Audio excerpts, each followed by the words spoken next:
You know, there's something I find very strange about people that, as MRAs, say they don't think that men's value and worth should come from their wealth and status, and yet they say they are anti-socialist. You do realise that by being anti-socialist, you support a system in which a man's value and worth is dependent on his wealth and status. I find that rather ironic. In 1990, Margaret Thatcher, who is the darling of all those who love the free market, she gave a lecture in which she said the following: "Government too must be concerned to see parents accept responsibility for their children. For even though marriages may break down, parenthood is for life.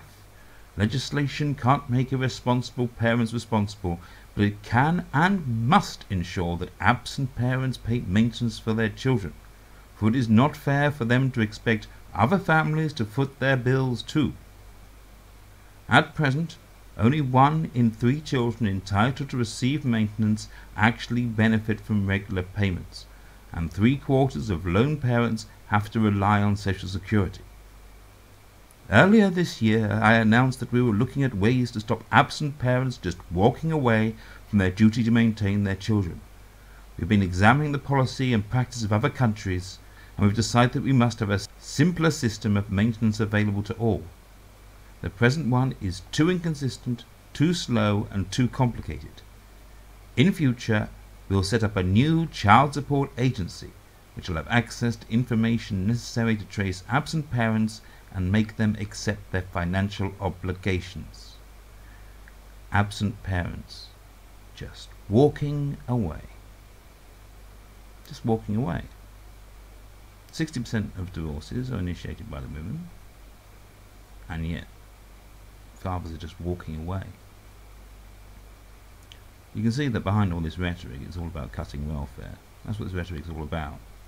When she talks about other families having to foot their bills too, she means the taxpayer, but we know the majority of the taxes don't come from other families, they come from the wealthy. Top 2%. The Child Support Agency is founded on the belief that a man who is a father requires less money than a man who isn't a father, even though he's got children to buy birthday presents for, Christmas presents for, that he needs to visit at the weekend, and that he wants to feed when he gets to see them, that he'd like to take out, but in fact he requires less to live on than a man with the same job as him and the same living situation who hasn't got any dependents. The Child Support Agency makes it even harder for absent fathers to be anything other than absent. Makes it even harder for fathers to be role models, when some can't even afford to continue travelling to work and choose instead to give up their jobs because it's the only way to make sure they maintain a roof over their heads. There's an argument for cutting welfare, but it's got a scapegoat, and the scapegoat was men. I'm sure we'd all agree that parenthood is parenthood for life, but clearly what she meant there was purely financial. She wasn't talking about a father there to exchange ideas with his children for life. She wasn't there to talk about a father providing guidance to his children for life. She wasn't talking about a father being there to provide play with his children for life, or to provide support, moral support, emotional support, educational support to his children for life. She saw men as walking cash dispensers. Now imagine you're a single mother, and you know the only way that you can keep your head above water financially is to make your ex-husband suffer. It's the only way you can make ends meet, is to inflict suffering upon your ex-husband. That would only lead you to dehumanising. You would have to deal with the cognitive dissonance. Imagine if you're an absent father. Some of you may not need to imagine this, you may know exactly what it's like. But imagine you're an absent father, and you know the reason that you're struggling is because the money you need to live on is going to your ex-wife. Well, that can only produce resentment. It's essential to the welfare of our children that separated partners are able to be friends. And the Child Support Agency does its utmost to ensure that we are enemies, not deliberately, just to cut welfare costs. But it's the children that suffer. The Child Support Agency was set up by Margaret Thatcher in order to cut welfare because she didn't like socialism. During Thatcher's time in government, unemployment went up to 3.5 million. Now we know that unemployment is the leading cause of male depression. Unemployment affects men psychologically far more adversely than it affects women. And one of the things that those who are anti-socialist are worried about is socialist governments will intervene. They'll get their fingers into every pie. They'll be controlling everything. Another thing that Thatcher did in her time was bring in the national curriculum. The reason she brought in the national curriculum was she was concerned that if teachers were left to their own devices to decide what to teach the children, they would be teaching them socialistic ideas. And so she felt it should be the state that decided what children were taught. The national curriculum was Margaret Thatcher's idea. The education system that is failing boys was brought in by Thatcher. She had O-levels replaced with GCSEs.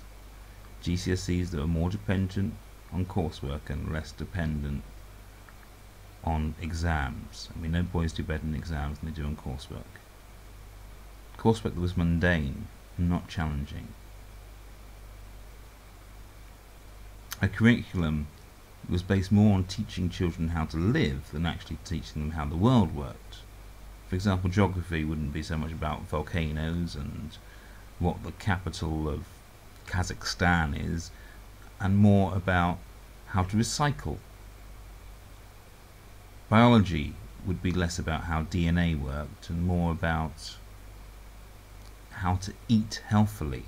If you're looking for the source of social engineering programs in education, certainly in Britain, you're looking at the national curriculum.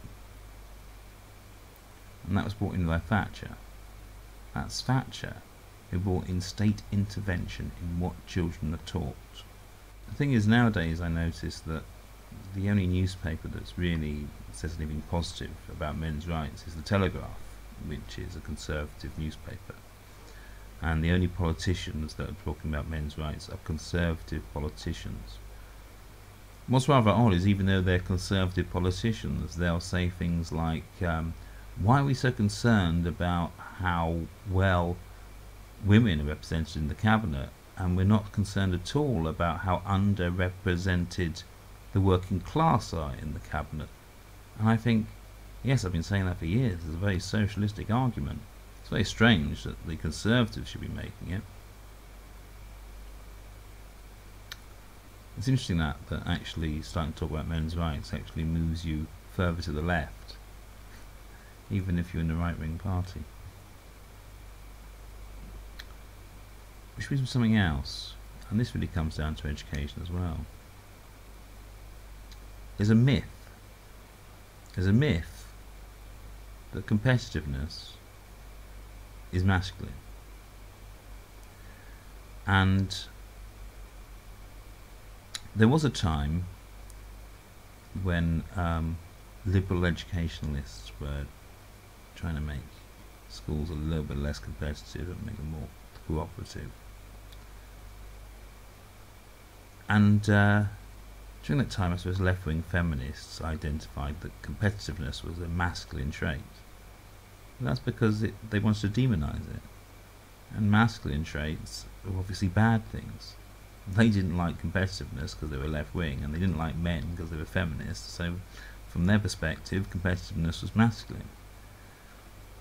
Now the right wing are making the same lie, that competitiveness is innately male. And then they can say that they're reintroducing the masculine by reintroducing competitiveness. But there's nothing gendered about competitiveness. There isn't. Yes, boys compete at football, but girls compete in beauty contests. If there's a difference, an innate difference between beauty contests and football, it's that football is quite literally goal-orientated. And it's all about teamwork. Now you could say that's true of lacrosse and hockey too, and you'd be right. Those sports are quite masculine. The reason they're taught in girls' schools is because at the time that they were introduced into girls' schools, it was believed that these were beneficial masculine traits that it would be good to instill in girls too. And I think that's probably right. I think if a masculine trait is positive, then it should be instilled in girls too. The thing is, it's not about the competition that makes it masculine. What makes it masculine is the fact that it's about achievement and accomplishment and challenge. It's challenge, achievement and accomplishment that are masculine urges, not competition. We're quite happy to achieve and overcome challenges as part of a team, to cooperate. A game that was played when I was a teenager, that was predominantly played by males, was Dungeons and Dragons. Dungeons and Dragons was a game in which there was no winners. Sometimes I'd be playing with my friends, and depending on which boy's house we were at, their mother would walk in and say, "Who's winning?" And we'd say, "No one's winning." They couldn't comprehend it. They couldn't comprehend there was a game that didn't have a winner. And nowadays I don't play Dungeons and Dragons anymore. That was when I was very young. But I might still play Tomb Raider. And Tomb Raider 2 is a game in which there are challenges and accomplishments. But there's no competitiveness. I'm not competing against anyone. When you consider other things that boys may like the Rubik's Cube, which is a bit of a fad for a time, there's nothing competitive about the Rubik's Cube, apart from you competing against yourself. It's just a challenge. We respond to challenge, accomplishment, and we do like a fair bit of teamwork. But competitiveness, that's not particularly male. Another thing that females will compete over is the trophy husband they can bag, the most successful husband. After all, they're hypergamous. And the thing I notice is, this claim that competitiveness is male comes most frequently from traditionalist women. Well, of course they want men to be competitive. They want men to be competing with each other, because if there isn't an outright winner, they won't know who they're to compete for. They won't know who's the trophy worth bagging, will they? Well, that's what hypergamy is all about. They need to have a man that is worth parading in front of their friends to see, "Look what I caught." Let's not be fooled by the same lie again. We were told that competitiveness was masculine when we were being told competitiveness is bad. And now we've been told competitiveness is masculine again, in order to get us to buy back this idea of competitiveness. We're cooperative. If we buy into this idea that we're competitive, it will just set us against each other. This is really an appeal, and it's appealed to two separate groups of people. To one group of people, the MRAs, I want to say, socialism is our only hope. It's our only hope. And this is also appealed to anyone in the Labour Party.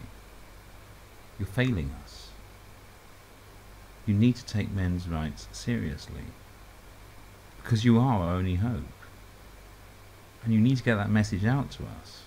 And you're not. You're failing.